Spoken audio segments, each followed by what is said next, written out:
The time of finding killer deals online are not gone. We actually stumbled across something on accident for less than half of its value, and it is an expensive and desirable item. But before we get to that, before we tell you guys that story, let's see what else is going on at the store. Hey, Abby. Hey, Cooper. Have you seen? Yeah. Yeah? Yeah, I seen And? I seen them. They're pretty cool. Well, for those that have not seen these are little booklets that we make that not only have some advertising for the store, but we include these with the consoles that we sell. So it's just a little one-page fold-open thing. So it's got setup instructions on the left, just different ways you can connect the consoles to the television. It's got some troubleshooting stuff here, and then kind of like an FAQ about the console. So I have to go through and make all these. Takes forever.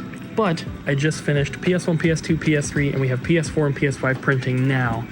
But we've only had the Nintendo ones for such a long time, so before we get to the new place, I want to make sure that we have everything else done, and we're using them now, but just don't have them made for everything yet. But I'm working on it, and they're getting there.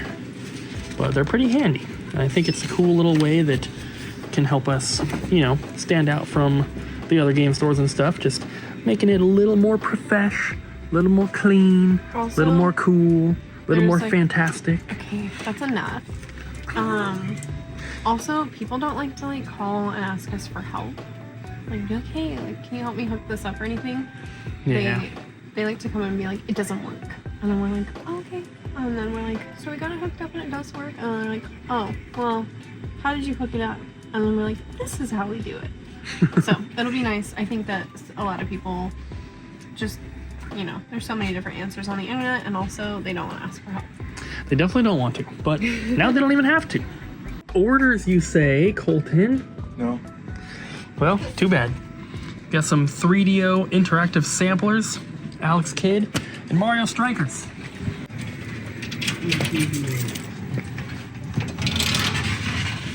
Mario Strikers. So our resurfacing machine, the big one, the Eco Auto Master that can do a stack of 50 discs at a time, has been down for a little bit, and all of this resurfacing has piled up, and these are stacked too deep.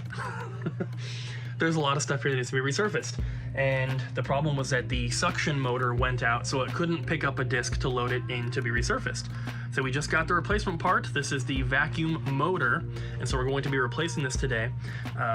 We've had to do this once or twice in the past, but I think Kyle did it last time. I've never done it, and I've been tasked with doing it today, so hopefully we can get this thing installed and start taking care of all this. So, gotta remove these 4 screws. This whole thing should come off the front, and then this goes somewhere in there. There it is. Just like that. The old one is out, the new one is in. So you guys hear that sound? That is the motor. And before, it was not making that sound, which means it wasn't actually creating any sort of suction. I know you can't see it, but trying to pick up that disc right there. And it needs that suction to be able to do it. There it goes. What is this mess? These games have been sitting here for a long time. Just in this bin. Okay. And we keep being like, oh my god, we're gonna relabel all of them and we're gonna make them look beautiful like this. Ooh. I did that. But they've just been sitting around with marker on them. So I'm just going through and making some quick logos and hopefully, you know, they'll sell. I did make this one super nice though. We've had this game for a long time. Yeah, so some of them I'm making look a little nicer than usual, but most of them I'm just... Okay. Please buy these games. Also, please buy this game in particular. I did this, but I actually plugged it in to see what even it was, because Rio is a game about a bird. It's a rhythm game. It's really cute. What? Buy it for your kid. Why is it a rhythm game? It's $3. Well, Rio is about, like, Brazil and, like, the music and the birds and stuff. Yeah. Cool. Cool. Bye. Rio. So when we first opened, we made the decision with GameCube games to put the tags at the top on the spines instead of at the bottom, like basically every single other console in the store. Our reason for that was that most consoles have the logo for the system at the top, like PlayStation, but GameCube is at the bottom, and we didn't want to cover that, but it is stupid. Putting the price tag at the top slightly covers the title of the game, which I'd rather cover the GameCube logo than the title of the game. Everyone knows that they're looking at the GameCube section, and reading the title of the game is more important. So we're going to be making that change. I've pulled out all the GameCube games from the glass case here. Luckily, we don't do it with every single game, so these ones don't have to be changed, but all the glass case ones do. So I'm gonna go through and make that change. It's going to take quite a while because I have to not only move the tags over, but then we have the red circular stickers for things that are not complete, the gold stickers for the ones that are sealed, and I have to do all those as well.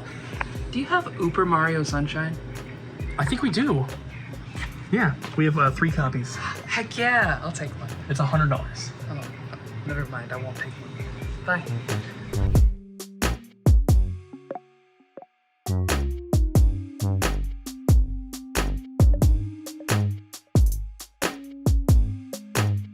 And just like that, they are all done. It's been kind of slow today, so luckily didn't have a single interruption. But those are all restickered. I got to put those back in here, and then we have a few new ones right there to add as well. So I'll show you guys what it looks like when it's done. And there it is, all finished. Looking nice and even. We also had the red stickers because, you know, different people put them on, and they kind of put them in like different spots. So you might notice like some of them, like that one's directly almost on the one in $14, but then that red one there is like way far away from it. Some of them are up to the right a little bit. So trying to keep them a little bit more consistent, kind of just put it like half on the sticker, half off. So hopefully we can keep that going, but GameCube section is looking really full and I love it. So here is the story about this very special item that we accidentally found and purchased for a very, very good price. And this is kind of what the whole like title thumbnail is about. But yeah, finding good deals online are definitely not gone. Sometimes you just have to be maybe a little bit more persistent. You have to put in a little bit more time, effort, or you just have to get lucky like I did. So the other day I was working on a trade for a customer, and it was a Pokemon card trade-in. And as I'm going through all their stuff, they had one particular card that that I was entering into the inventory, and I was getting a price for it. And we typically use TCG Player to price our Pokemon singles. And so usually the way that I do it is I pull up the listing for the card, and then there's filters at the top of the screen, and I usually change it to show the near mint and light play, because that's usually what most of the cards are that we get.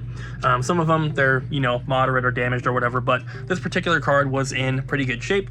And so after that, it tells you like the market price for the item, but then if you scroll down on the page, there's actually people selling directly on TCG Player. Now, the card that I was looking at was worth about 40 to 50 bucks in that condition, and it was a non-holo card. The first listing of someone selling the card, it was $38, I think it was, but they had a photo of it. Now, usually on TCG Player, if somebody has a photo, that's because it is like a Japanese version of the card or something like that. It's usually not just the standard card. Most people don't bother putting photos on there. It's kind of like Amazon in that way. And so I was looking at the photo, and even before I made it like full screen, even when it was a tiny little thumbnail, I was like, that looks like the holographic version of this card. And so I clicked on the photo, it blew up on the screen, and it was indeed the holo version. The seller had 0 feedback, and I was like, man, this could be a risk.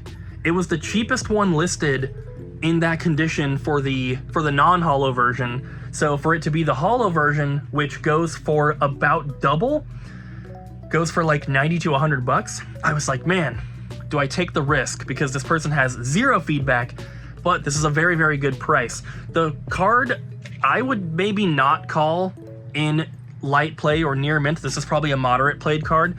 The back has a little bit of wear and tear and stuff like that. It's not bad, but still very, very good price for what it was. And I decided to bite the bullet and take the chance and purchase it.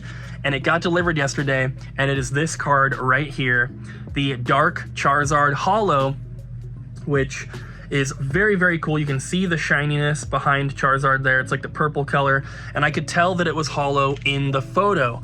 So my risk paid off because it did get delivered. It is the exact card in the photo. It's legit, everything like that. And this card, even in this condition, minimum is like 80 bucks, but up to $100, right? And I paid $38 and some change, and that was like after tax and shipping and all that. So very, very good deal. They are not dead, guys. You just have to maybe get lucky like I did, but sometimes it just takes a little bit of extra effort. You can't just go to eBay, type in one specific title that you're looking for and expect to find a fantastic price. You know, you might find a good deal here and there, but usually you kind of just have to scour the internet. It's not just eBay to buy things, right? I got this from TCG Player, but you can buy from game stores websites like ours or other places.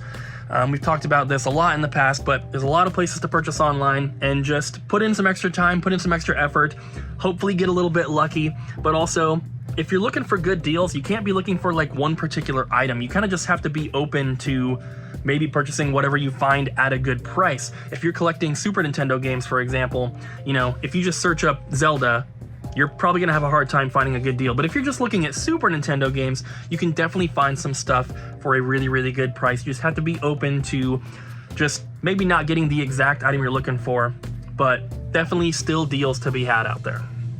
What are you picking up today? You know, just a classic Chrono Trigger. It's Nice. really, really good game. I honestly think it's one of the greatest games of all time.